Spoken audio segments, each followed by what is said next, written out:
Olá, bem-vindo ao programa Fala Jurídica. Hoje o nosso entrevistado é o promotor da 2ª Vara Criminal, promotor Edson Luciano Maia Vieira, promotor da 2ª Vara Criminal da Comarca de Lajeado. Doutor promotor, satisfação estar novamente aqui no meu programa. E eu começo com o que eu comecei no final, né? A dinâmica de todos esses jovens requerendo uma mudança na corrupção desse nosso Brasil, levando como pano de fundo e encabeçando o Ministério Público Estadual, Federal. E, acima de tudo, o que nós tomamos hoje no programa foi a dinâmica do Ministério Público na sua atuação, na sua complexibilidade no combate ao crime. E eu faço uma pergunta que ficou no ar, e até por esse entrevistador. O Ministério Público está muito pujante, atuante, querendo a justiça. Porém, nós temos um personagem que é o juiz, né? E nós vemos isso no Supremo Tribunal Federal e o povo viu a condenação. O povo viu o manifesto dos procuradores federais, o povo viu o anseio da sentença condenatória. Mas não estão presos. Eu lhe faço a seguinte pergunta. O judiciário hoje está acompanhando esses anseios, está acompanhando a luta diária do Ministério Público no combate a essa corrupção e a criminalidade, desde o aspecto municipal até o federal? Satisfação de estarmos aqui novamente a toda nossa, do Ministério Público e minha. Pessoalmente, agradecemos o convite. Como eu colocava no programa passado, de nada adianta o Ministério Público ajuizar as ações penais, ações eleitorais, ações civis públicas, ações de improbidade se não tiver uma parceria do Poder Judiciário. Parceria que não é sinônimo de conivência. Se as ações, obviamente, não tiverem fundamento jurídico ou fático para determinar uma sentença condenatória, é óbvio que o Ministério Público não espera conivência do Poder Judiciário. Discordando das decisões de primeiro grau, os promotores podem exercer o direito ao recurso, recorrendo às cortes superiores. Mas o que eu dizia era o seguinte: me parece que, em razão de todo o período de repressão que nós vivemos, ditadura, após a redemocratização do país em 88, se voltou os olhos de forma excessiva ao direito individual, esquecendo o coletivo. Se protegeu demais o cidadão como ente individual de convivência em sociedade, esquecendo que cada decisão em prol daquele cidadão, ela tem um reflexo gigantesco na vida de outras pessoas. Posso citar um exemplo do que eu estou dizendo agora. A questão, por exemplo, da embriaguez. Da possibilidade do cidadão embriagado se negar à submissão ao etilômetro. Dizendo que o agente público que eventualmente captasse o ar de determinada pessoa para a realização do exame de etilômetro, que ele estaria violando um direito fundamental à pessoa, a manutenção da integridade física. Quando nós sabemos que coletar o ar de determinada pessoa não vai ferir, em hipótese nenhuma, a integridade física daquela pessoa. Dou um outro exemplo, a questão dos crimes hediondos.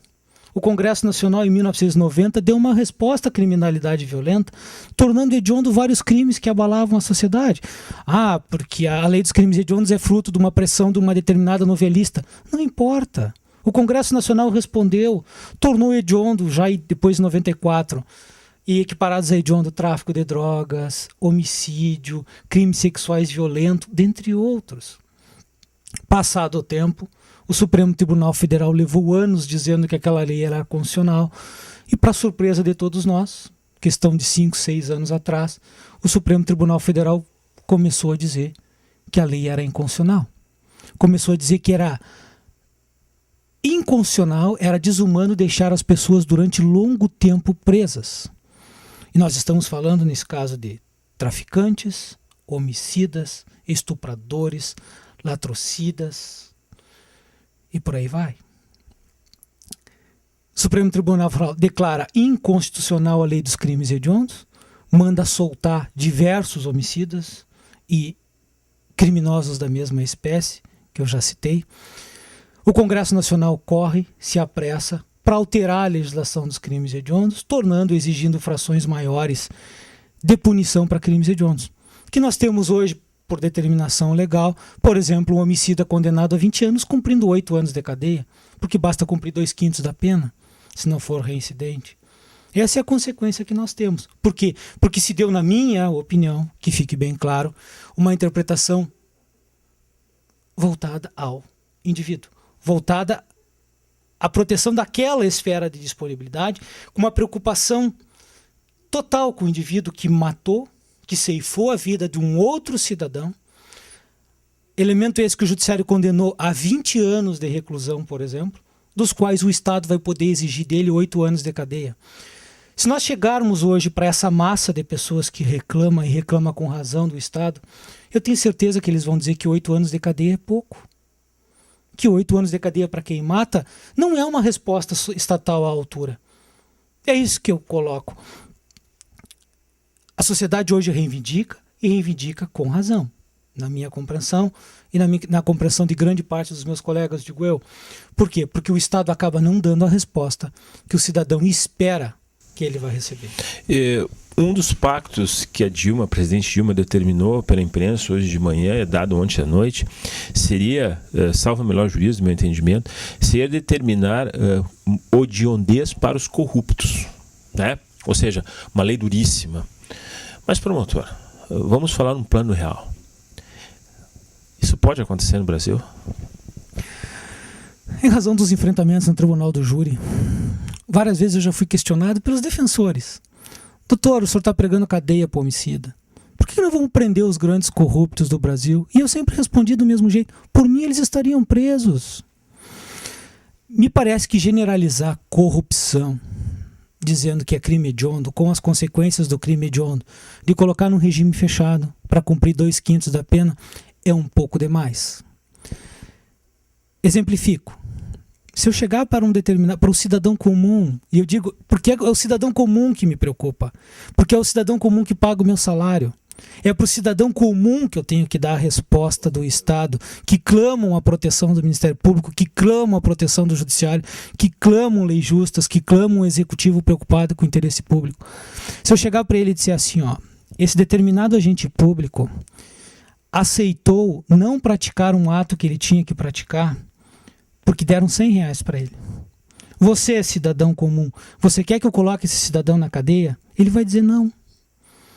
Dá prestação de serviço comunidade para ele.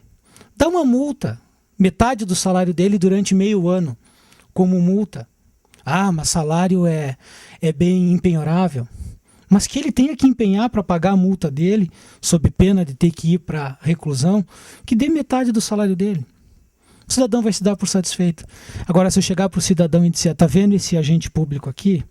Esse agente público era presidente de um tribunal regional do trabalho. E ele desviou 69 milhões dos cofres públicos em benefício próprio da empreiteira que estava construindo o tribunal. Esse cidadão eu tenho que mandar para a cadeia ou quer que eu dê prestação de serviço à comunidade para ele? Essa é a resposta que o judiciário tem que dar à sociedade e o Ministério Público também. Eu não tenho dúvida que o cidadão vai dizer assim, tem que ir para a cadeia. Tem que tomar todo o patrimônio dele, que ele comprou de forma ilegal.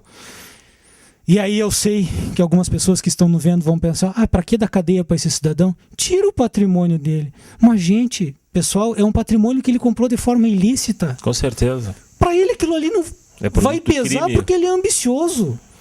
Mas ele vai deixar de usufruir algo que ele desviou da gente. É só essa punição que a gente espera que ele receba. A gente não quer que ele pague com algo que realmente ele sinta por tudo que ele fez, por tudo nefasto que ele fez para a sociedade. Então, me parece que generalizar a corrupção como crime hediondo eu acho perigoso. E também digo, instrumentos legais para isso nós já temos. E aí eu peço a parceria do Judiciário. Nós temos lá no artigo 44 do Código Penal dizendo que o juiz, dependendo das circunstâncias do fato, das consequências, da motivação do agente, ele já não poderia dar prestação de serviço à comunidade para um corrupto. Nós temos hoje instrumentos jurídicos para colocar corrupto na cadeia. Basta aplicar a lei. O artigo 44 é claro, não basta nós termos só uma pena que autorize a aplicação da prestação de serviço à comunidade. O agente tem que ter condições subjetivas de mostrar para o Estado que aquela prestação de serviço à comunidade seria suficiente para ele deixar de delinquir. Agora eu pergunto, um desembargador do trabalho, prestação de serviço à comunidade para ele é suficiente para ele se sentir responsabilizado pelo que ele fez? Eu, pessoalmente, como promotor, não tenho dúvida nenhuma que ele vai dizer que não que ele teria que pagar um preço mais alto. Mas será que eu vejo essa proposta dada pela presidente, uma proposta assim para demonstrar algo que ela quer fazer de uma coisa que não se sabe que vai dar? Porque veja bem, hoje nós temos, como nós vamos, e tu acabou de dizer isso aí, como é que nós vamos botar um crime hediondo num corrupto, né? Hoje existem instrumentos para isso. No entanto, falta a eficácia do cumprimento da pena, né? Mas o jovem promotor, eu lhe faço a pergunta, o jovem quer isso. Eles querem ver na cadeia, né? O promotor público hoje, com esse anseio e com essa dinâmica da proposta da presidente, será que nós não conseguimos, não seria o momento agora do Ministério Público dizer, não, eu acho que pode-se criar uma lei e nós podemos tirar os corruptos da Assembleia Legislativa, do Congresso? Será que não seria esse o momento pertinente, até do próprio Ministério Público, criar um dispositivo de lei próprio, dizendo, esse é corrupto e esse não é corrupto? Será que não seria o momento agora? Porque o jovem apoia hoje, né? As massas estão apoiando isso. Não é o momento? Eu vou falar como promotor de justiça. E como promotor de justiça, eu sempre volto a dizer, eu tentei estar ao lado daqueles que pagam o meu salário. Daqueles que batem à porta do Ministério Público pedindo ajuda.